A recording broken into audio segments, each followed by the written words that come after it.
gà. Hôm nay mất điện tôi lấy gì tôi phục. Mà chị nhá máy bơm, rửa quét, rửa xà phòng.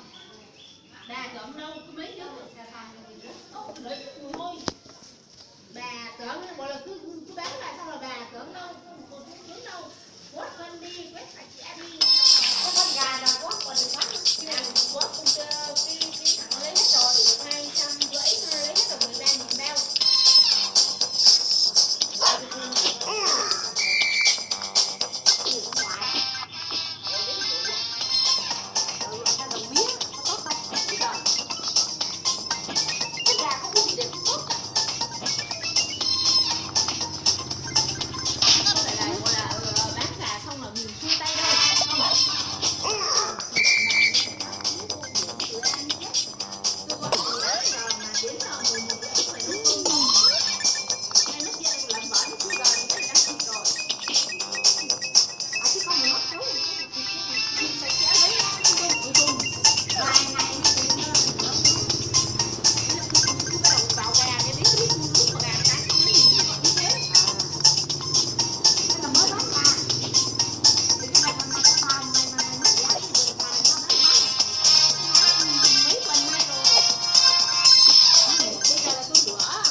Lượt vôi xong nó đấy nha, xong bơm khử trùng.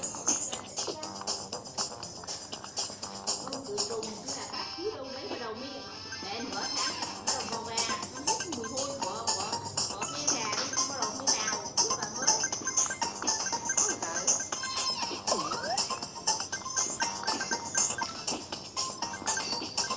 Làm cho nó giảm cân.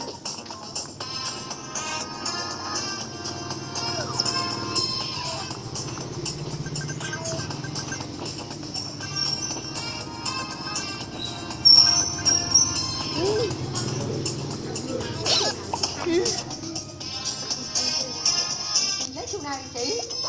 Nhà mình hết cái con này. Hết nhắn thì vừa nãy rồi.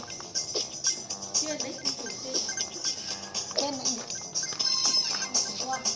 Không được rồi, cũng lắm không